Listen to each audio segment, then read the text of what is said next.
So the long anticipated wait for UFC 324 is finally over. UFC 324 is a cometh this Saturday at the T-Mobile Arena in Las Vegas. I'll talk a little bit about that just briefly. I'm not going to get into the full fight card, but I do want to highlight a fight that's going to happen on that card. And I mean, there's some incredible fights that are happening on that card, so I can't get into all of it today. But just one day before, on Friday, January 23rd, guys, also in Las Vegas, but not at the T-Mobile Arena, but at the Apex Center, we've got none other than Zuffa Boxing. Their first boxing debut. It's going to it's going to be headlining none other than Callum Walsh, who's like a rising star in the boxing world. He's going to be taking on veteran Carlos Ocampo. And guys, it's going to be absolutely epic. I mean, that fight alone to watch, both of these guys are just phenomenal. They've got such an incredible record. Callum Walsh himself, as you might be aware, he fights out of Ireland. He's got a perfect 15-0-0 record. And then he's taking on a veteran in the name of Carlos Ocampo, who's no stranger to the scene of boxing, guys. This guy's got an unbelievable track record in history himself. He's got 38 wins, 3 losses, and he's currently on a 3-fight win streak. So this is going to be absolutely incredible to see both of these guys fight head to head. That card itself, for Zuffa's card, it's going to be pretty good as well too. So that's happening on Friday, and then on Saturday, you guys can switch gears a little bit and watch your favorite stars battle it out at UFC 324. So I'm super stoked. I'm excited about this. I mean, the T-Mobile Arena is absolutely electric, guys. I mean, all of this is going to be happening for the small cost of $8.99. All right, it's going to be streaming on Paramount Plus. So you need a subscription plan. All right. And I mean, to watch this particular fight on any other network would have probably cost you about $80-ish, somewhere around there. But I mean, honestly, for $8.99, I think that's a steal. I think that's absolutely incredible, guys. So yeah, you guys going to have to set up a subscription plan with Paramount Plus and get on that. And I think it's definitely going to be one of many, many, many, many fights to come. So if you guys want to get caught up and you don't want any buffering or all that crap that goes on with trying to watch these fights, the unorthodox way, get on Paramount Plus, guys. And there'll be no interruptions. It'll be absolutely great. And I know I'll be there. So, guys,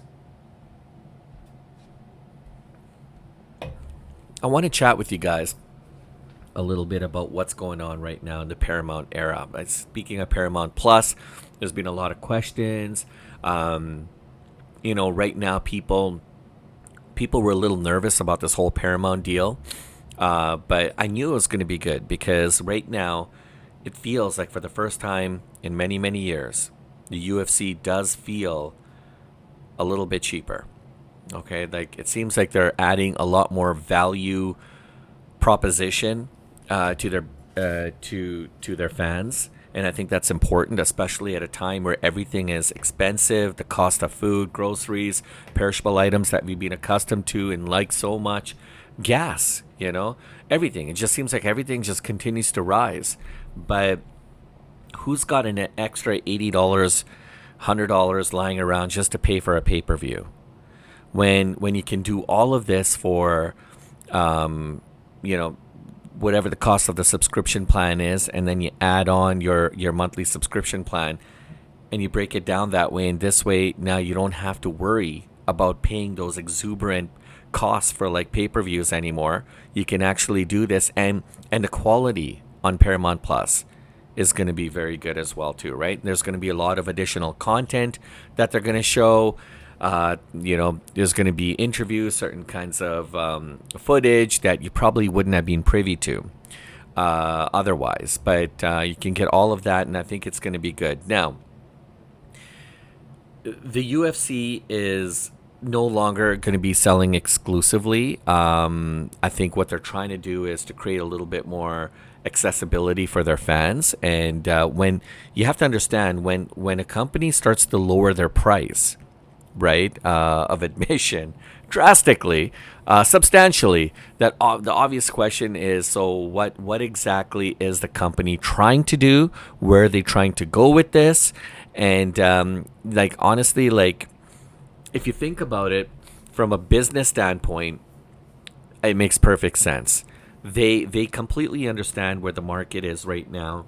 There's a lot of people disappointed with how they feel that they're not getting as much value out of their dollar anymore.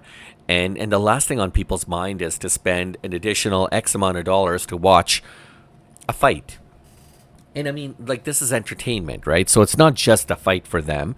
This is what people like to do. They like to watch these fights. They get into it. They get excited, like all of us. We're all fans. But when it comes to the big ticket price, like shelling out that much money to watch a pay-per-view, and that too, it's just a one-time kind of a deal, people are starting to get a little bit picky and started to become a little bit more value conscious as to how they want to spend their money. So I think this is really important.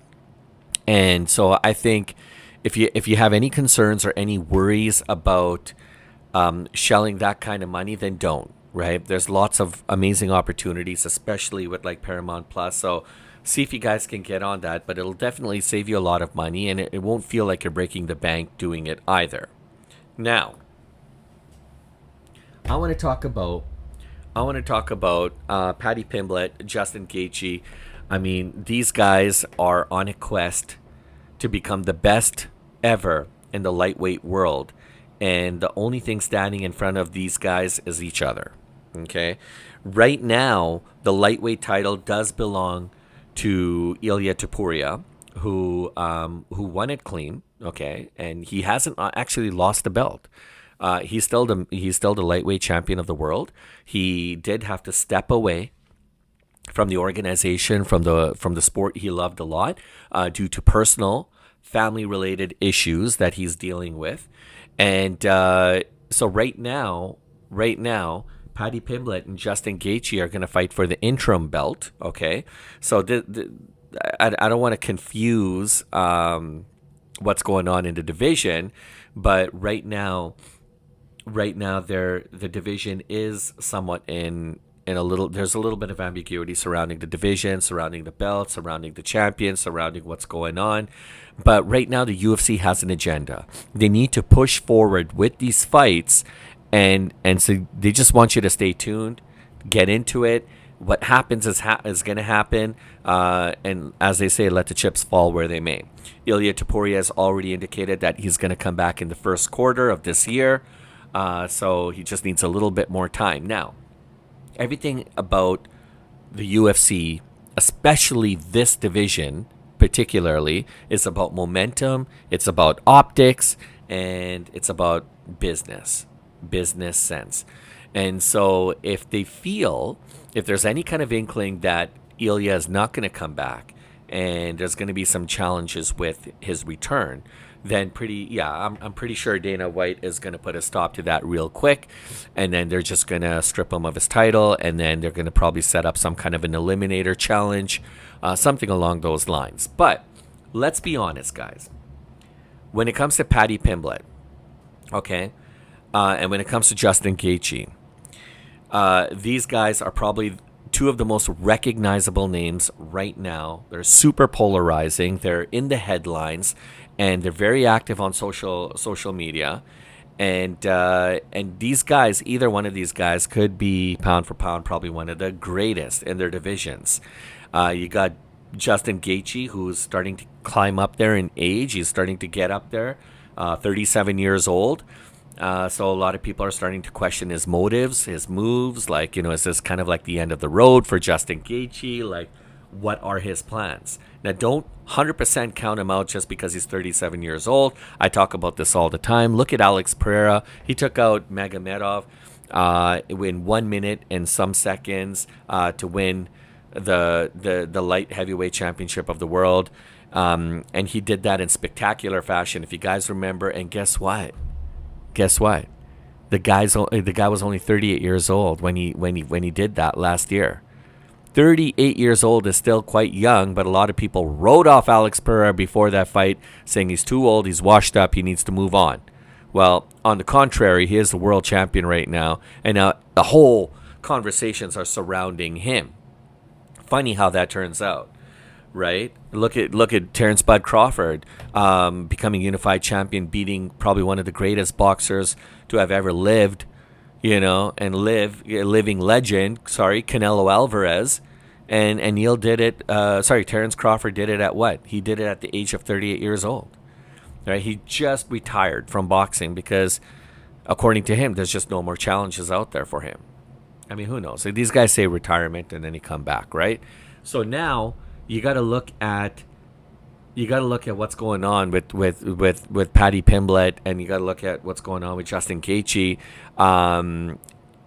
If Justin Gaethje wins this fight, yeah, I mean this will cement his legacy 100%, right? So right now, Paddy Pimblett feels like he's got this opportunity that he's got to go out there and do what he does best, and that's tear guys apart.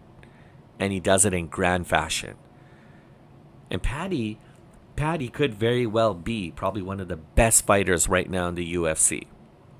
And, he's kind of at odds right now with himself because he's going to walk into a fight where he feels that he's going to pretty much end the career of an aging Justin Gaethje. Right? So if Justin can't win this fight, if he can't even, then that's it. It's done. He's got to move on. But anyways, this is kind of like this fight alone, just that fight alone, I think is worth the subscription plan and the monthly plan for Paramount Plus. I don't know. But then all the other cards that are, you got Sean O'Malley's going to be taking on Song Yadong. I mean, there's so many good fights, guys. Kayla Harrison's not fighting now, but I'll get into that in like another video. I don't want to get off topic because I could easily talk UFC 324 all day. But a lot of people are starting to question the generosity of the UFC, and with Paramount Plus and these spectacular deals. Lowering the price. Is it really lowering the price, lowering the expectation? But I mean, suddenly, you have this interim fight, right, between a star in the making and a legend on the way out. In some ways, it almost seems like, I'd pay to watch that fight. And that's just one fight, guys, of many. So don't worry about it. I think you guys are going to be okay. But now, let's continue to talk about lightweight division, because we got Michael Chandler, who is no longer in talks about fighting Conor McGregor at the UFC fight night, or UFC White House fight. That's going to happen this year in June to celebrate America's 250th birthday. For the longest time, there's been a lot of rumors, a lot of speculation that Michael Chandler was going to take on Conor McGregor. I even did a video on this, guys, and these guys have been calling each other out.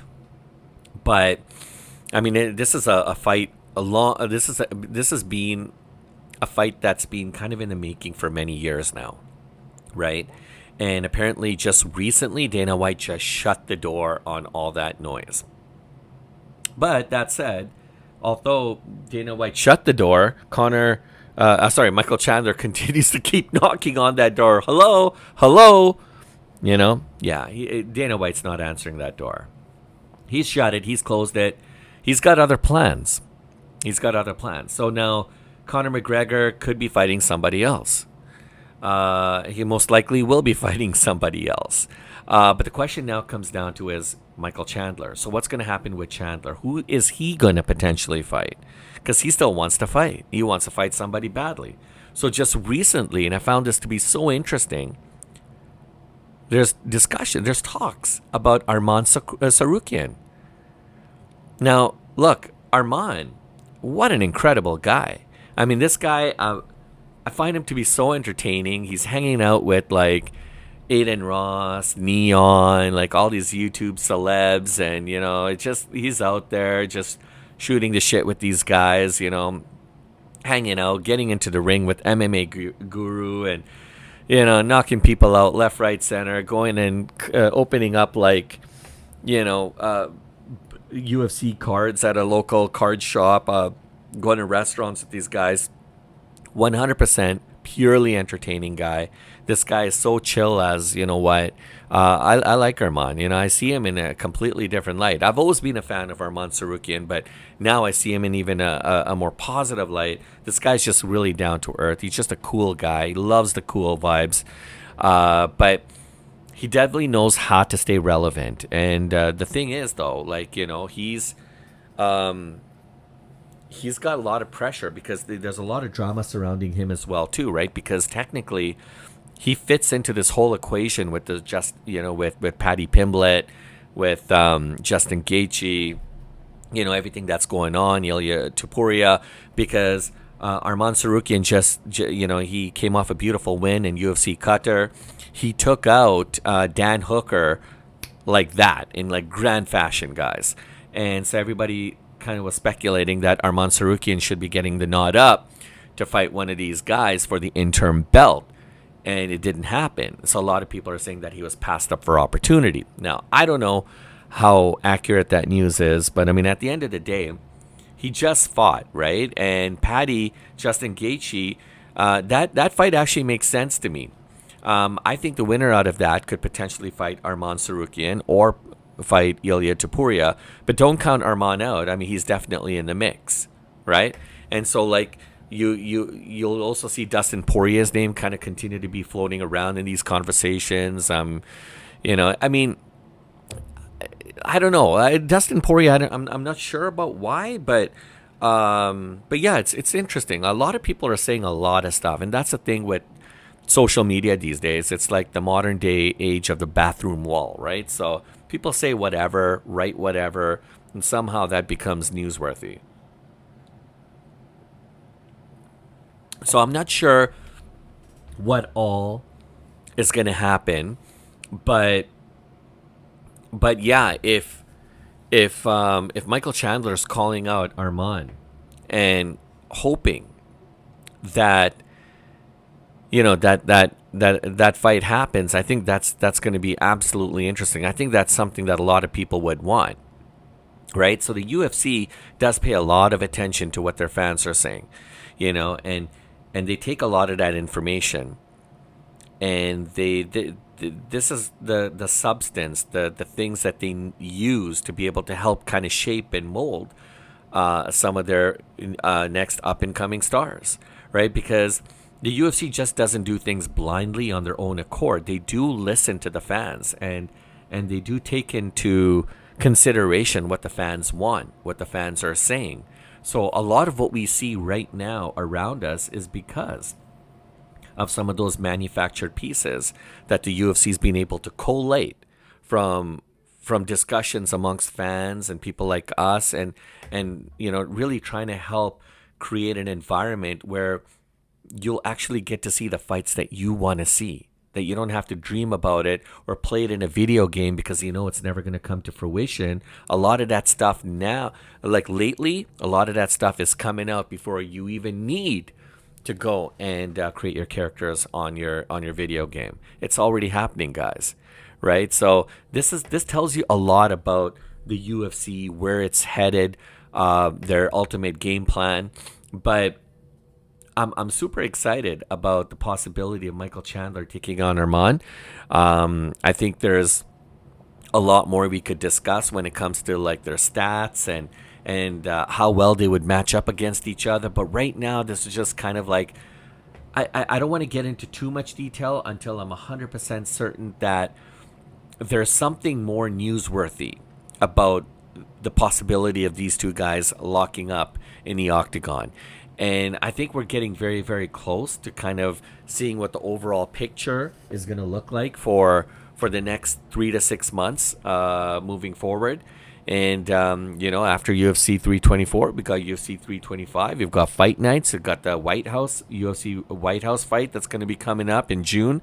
There's a lot to be excited for, I guess is what I'm trying to say.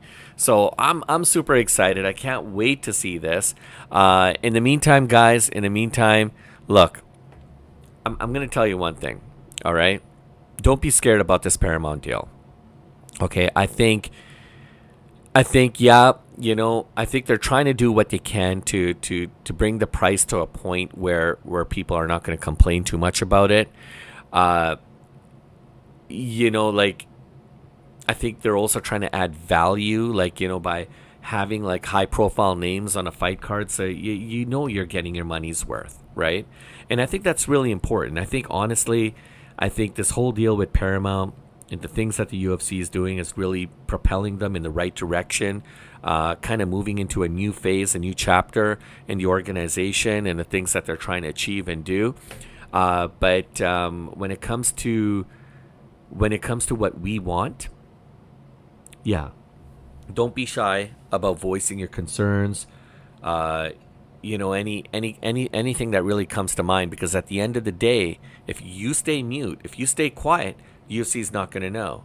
And so by you getting out there, talking on social media, talking with your friends, voicing your concerns, voicing your talking about the pluses, the wins that the wins and losses, I guess, if you want to call it, the things that actually you're in favor for when it comes to the new business model, or the things that are happening in the UFC, or the things that you don't like, regardless of where you stand on things. But the most important thing is talk about it, say things, because those are the things that the UFC wants to know, regardless of where you stand, whether you like it, you don't like it, it doesn't matter. Just talk about it. So those are the things that are going to make our future fights, and I'm excited to see where this goes. And yeah, guys, there's going to be a lot more news coming out about the UFC White House fight, believe me. But right now, we got to focus our efforts on UFC 324. That's happening, guys, this Saturday. And remember, don't forget about Zuffa's boxing event that's happening on Friday, January 23rd. And so, guys, that's all I have today. I don't know if you have any comments for me. If you do, please put your comments and thoughts below.